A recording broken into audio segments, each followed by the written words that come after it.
What's up, beautiful people? Welcome back to our podcast, Building Backwards, a journey back to our roots. Today, this is going to be episode 4. I am going to talk about seed starting. Now, I know I went a little bit over this in the previous podcast, but I kind of wanted to get deeper into seed starting because it's time, y'all. It's time. Let's do it. All right. So I know I talked about me starting my seeds between late February and early March. I'm going to be having some friends get together and we're going to start some seeds together as a collective on the 25th. I hope that I will get some footage there so I can share some shorts and reels with you all on how that goes. If we're not having too much fun, I mean, because like if I am having too much fun, I'm not going to think about getting that camera, y'all. But we're going to try to get some footage for you all. But I just want to go ahead and go over some information about the seeds that I have collected because I collect so many. And I don't grow them all, but it's exciting. So I get seed catalogs every year. I get advertisements around this time every year. And so I order seeds every year. So I wanted to share, which is why I'm getting a group of friends together for us to go and start some seeds because I just have way too many and I don't mind sharing. But I do want to go over like how you read your seed packages, some of the different varieties that I like. And so that's what we're going to talk about today. First, I want to thank everybody for following, liking, sharing, subscribing on all the different social media platforms. I really appreciate it. Hopefully, we can grow this community so I can give more time to providing enough content, whether it's cooking, gardening, farming, whatever. I love doing it. This is what I love doing. It is my therapy, but I do have a job that helps me pay bills. And so until this pays the bills, I do have to kind of split my time, and I appreciate you all's patience while I get myself together over here. But thank you, thank you, thank you. Continue to like, share, subscribe, and grow this community. I want to see more of us doing this thing where we are taking control of our food and providing for our families a healthier, more sustainable lifestyle. So let's get into today's episode. I want to share some seeds. First, I want to just start with kind of where I mentioned in the previous video. I like to use potting soil because it's cheaper than seed starting mix. However, I am going to share today some seed starting mix, not because I'm going back on what I said, but because it is what I have and I got a deal on it. And so I'm going to share it with you. I actually went and visited a nursery, my favorite nursery around this area. It's called Boulevard Flowers here in Virginia, and they had a seed sale. So I want to say if you spent $30 on seeds, you got a free bag of seed starting mix. And that's kind of where I got this from. I have my potting mix at home. It is a huge bag that I got from Sam's Club, and I was not bringing that with me. So I picked up this little bag that I got for free. Now, I did post a reel on Facebook or Instagram. It may even be, I might have posted it on all three: TikTok, Facebook, and Instagram. I'm not sure. But I talked about, I took a trip into Walmart and I was getting some pricing on some things and also just giving like some information about seed starting trays and stuff. So it was very short because I wanted it to be a reel, or it may have been a story. And I didn't really go into detail. So I may go ahead and show some of the clips here just from that, but I want to go over that information as well. So let's first dig into these seeds. Now, when I went to Boulevard Flowers, they had a, I don't know if it's a new company, but it's the first time they carried it, and it's the first time I've ever heard of them. And it's, I believe, local to Virginia.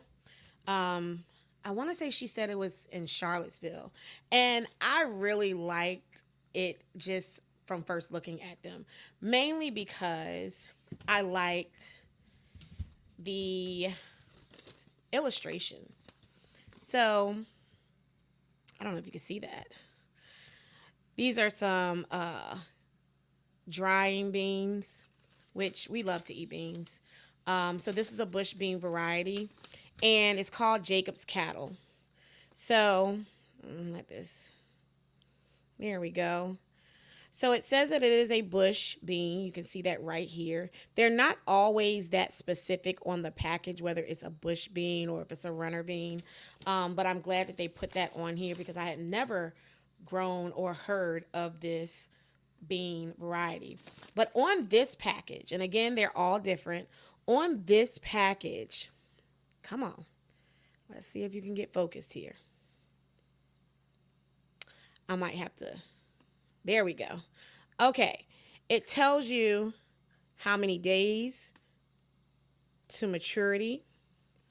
It also will tell you what how many seeds are in here, and that's on here as well. It's what the count is. So this has 50 seeds, roughly 28 grams.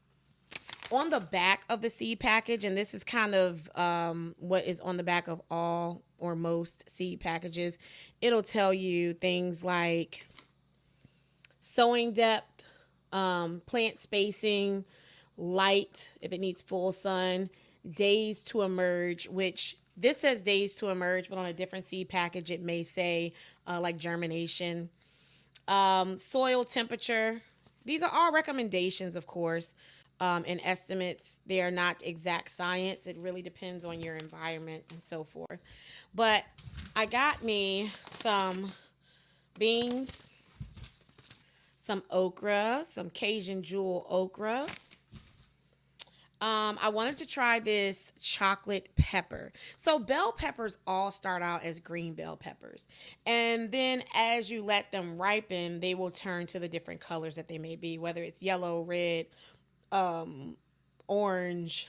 I've had some other purple ones as well. I've had black.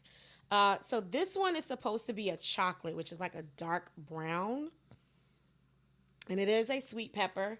I am going to try my hardest to be patient when I grow this because I do tend to, as soon as it gets to a certain size, pick them and use them in my cooking.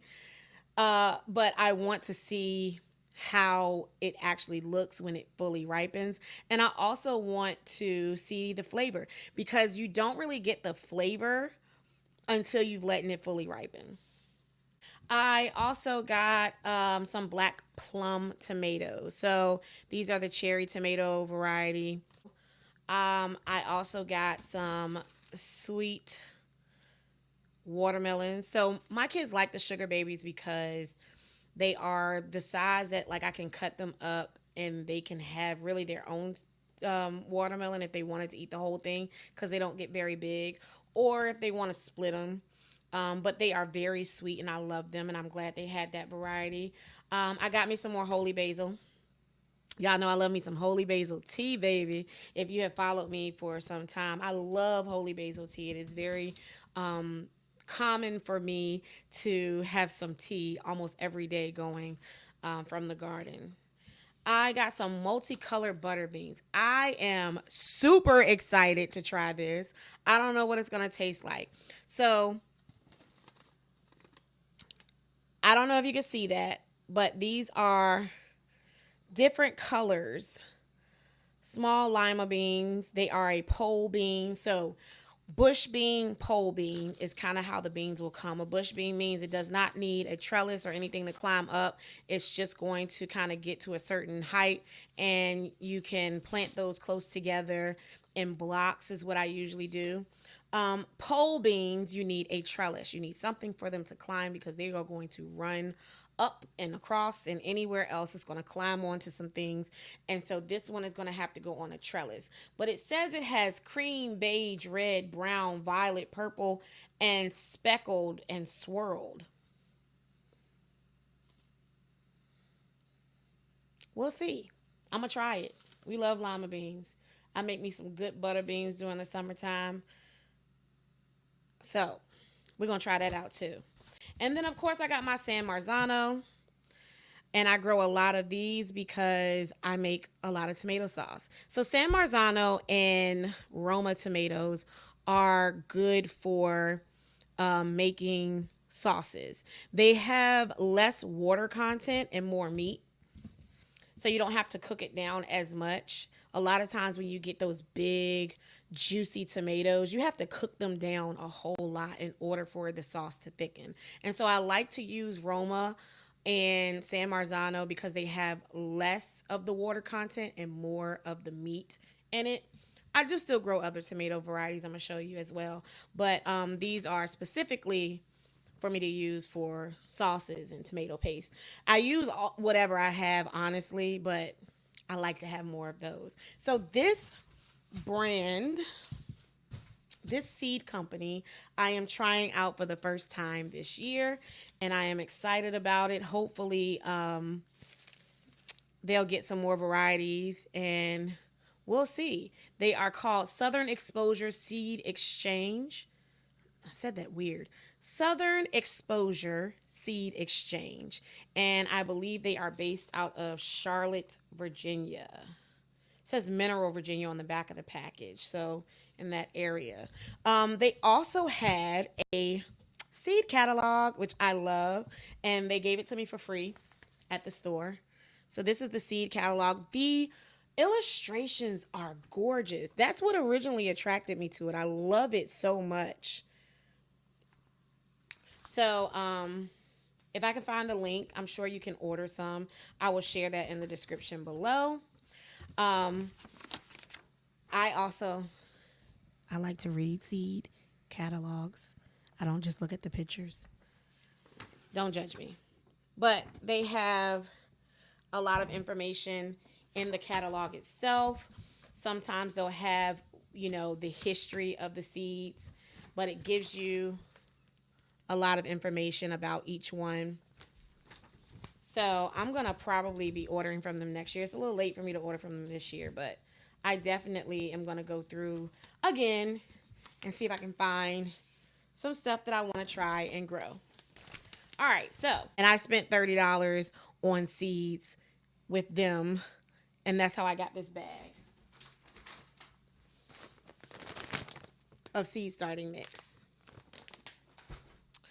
Another company that I like to go through is Baker's Creek.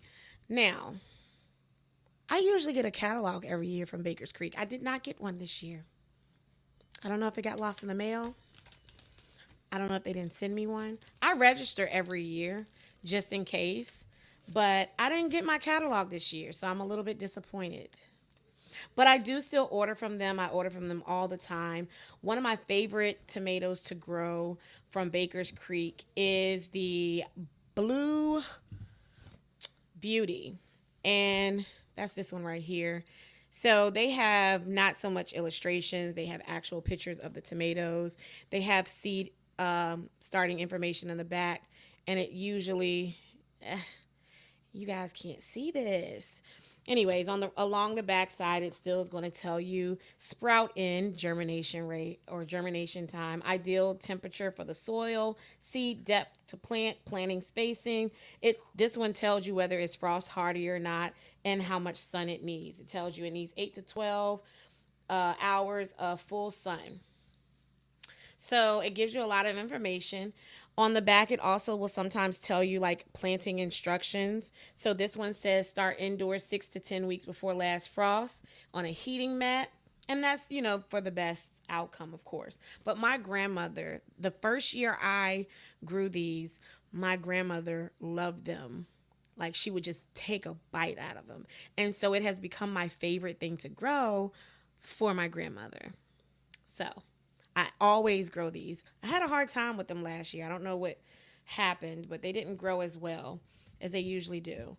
I think it was the soil issue that we were having last year that I mentioned in like a really old video. A lot of people were having issues with their soil that they purchased, having some type of chemical that was killing the tomato plants.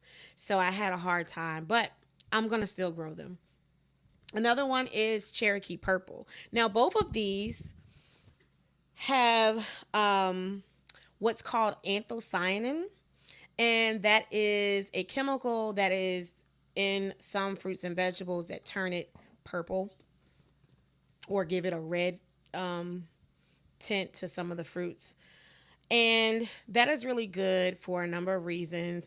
I will try to remember to list the benefits in the description. But I love red onions. I love purple tomatoes. And they have more flavor as well. But the health benefits is an added plus. I also grow a Dr. White. Now, I've heard some people pronounce this differently. I have family members with this last name. It is Dr. White. I love Dr. White's tomatoes. They are a milder tomato. They don't have as strong of a flavor. However, they are very pretty when you are making things like salsa. And so that's why I grow these. They are very large tomato. And then Queen of the Night, another one with the anthocyanin in it. It has a purple tint. These are cherry tomatoes. And my twins will go out in the garden and just pick cherry tomatoes off the plant and eat them. So I grow mainly for them, but then you can also use cherry tomatoes in salads and stuff. So I don't do too much cooking with them because they're very small and it's very tedious work to try to take the skins off of them. But I do like them in salads and so forth. Some of the other things, so that was the tomato variety. Okay, so I have these in Ziploc bags, as you can see. I separated them into Ziploc bags because I wanted to keep them separate. I have a multicolored dresser that has these small drawers in it that I separate my seeds in. I saw it on Roots and Refuge YouTube channel. Her name is Jess, and she had them years ago when I first started watching her, and she was still in Arkansas. It was in her basement, and I fell in love with it. And I saw it in Hobby Lobby, but it was so expensive. And I kept trying to look it up online. They had different kinds. They were high. I was like, oh no, I'm not paying that. Well, Hobby Lobby, they went on sale, and I think they were like $100, like $99, which was a deal compared to the prices that I had seen prior to. And so I snatched it up. So I have one now. It is where I hold my seeds. So I have different drawers for different types of seeds. So I keep my tomatoes in one, I keep peppers in one, I keep greens. So it's separated that way. I didn't want to mix up all my seeds. So if you see me pulling out these plastic bags, that's why. I have peppers that I am going to grow also from Baker's Creek. So here is a Jamaican Scotch bonnet. You know, those are very spicy. And I like spice. A lot of my kids like heat, but I don't use them very often because I do have some kiddos that they can't take it. But it's still a very nice pepper to have because if I'm making something like oxtails, I like to add a little bit of flavor to it. Sometimes I add it to my beans if I want a little kick. Um, these are pepperoncini. I don't know if I say that right. That's how I pronounce it. I always have to say it very slow because it's a weird name to me. But I have some of those. Tabasco. And this is actually, I skipped ahead of myself. So this is another seed company that I use, MI Gardener. I think I mentioned them in the previous video as well. MI Gardener is from Michigan, and I have quite a few of their seeds as well. So we have some more Jamaican yellow mushroom. I got the Tabasco. I have some cayenne from them. And then these are my shishito peppers. Now, I like to eat these blistered. I also saw that on Roots and Refuge.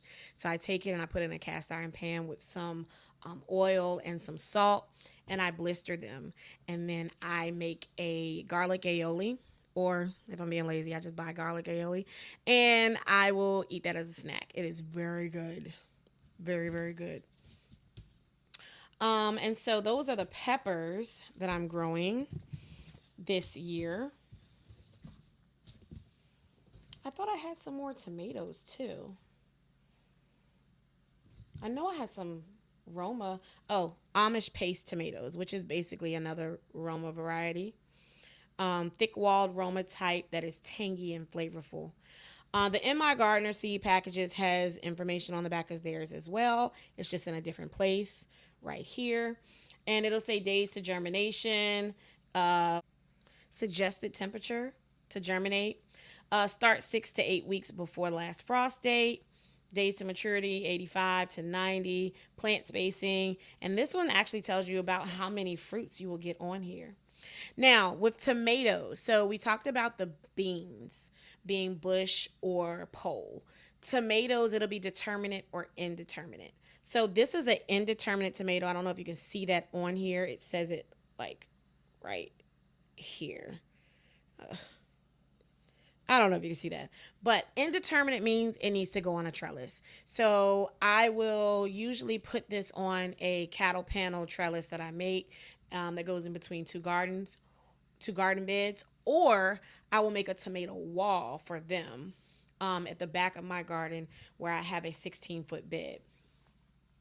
And so that's for the indeterminate. They do have a bush variety of tomato as well, which is the determinate. So that just basically means it's going to get to a certain height and then it's going to stop. It's going to produce a certain amount of fruits and then it's going to stop. The indeterminate just means it's going to keep on growing. It'll keep on producing fruit until the plant dies or gets sick. So that's the difference for tomatoes. The last seeds I want to show you is going to be my beans that I got from Baker's Creek. So we love dried beans. I usually cook black eyed peas during the New Year holiday, as most people have that tradition. But we eat beans all year round. And so a lot of times I will have butter beans, navy beans, pinto beans. But last year I only grew black eyed peas and lima beans for the butter beans. This year I'm going to try to grow more. I am rearranging some spaces so I can do that. But I found these cowpeas. So these are like black eyed peas, but they are a darker color. I've never had them before, so I don't know what the flavor is like, but I wanted to try them anyway. They are red ripper cowpeas. I am still going to also grow my my regular black eyed peas that are also called cowpeas. And then I'm going to grow that other variety that I got from that new seed company.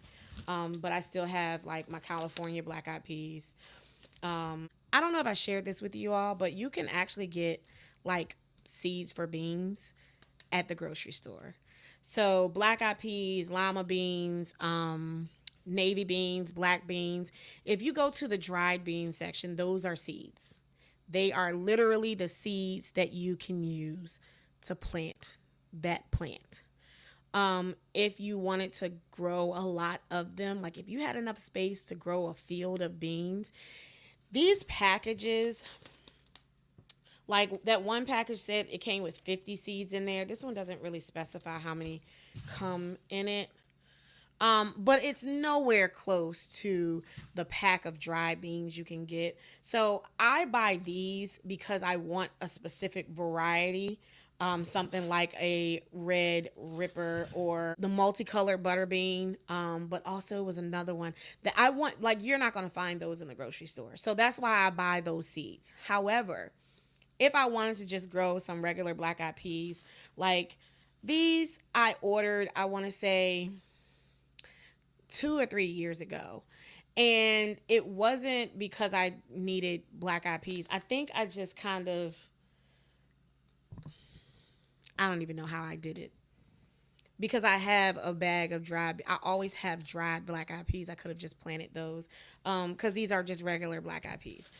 But I will not be ordering them again because I don't need to. But if it's a variety that you want that they don't have obviously in the store, then you would have to order them from a seed company. However, if you just want to grow some regular lima beans, some regular navy beans, some regular butter, black eyed peas, some regular pinto beans, any of those beans, go to the dried bean section in the grocery store and get a bag of those. They're usually like $2, and you get almost, I'll go as far as to say 20 times as many as you get in this little package here that costs like $3 and some change a piece, whereas you can get a bunch of them in those dried bean bags. So I'm gonna direct sow these here in the next month or so. All the beans I direct sow, but these can withstand some of the cool weather. So I will probably direct sow these a lot earlier than I do the regular beans. But these are just some peas. We eat peas sometimes. My kids are finicky. Sometimes they want peas, sometimes they don't. And lastly, I know I said that already, but I forgot about these. My carrots. So we have some regular carrots here, just regular orange carrots. Then we start to get into the different colors. So these are red, yellow, purple. This is almost like black. That's how dark purple that is. I got a loofah mixed in here and some red corn. I buy my peaches and cream corn. I buy that from the garden center near me, and they don't come in a seed package like this. They are weighed out because I get a bunch of them.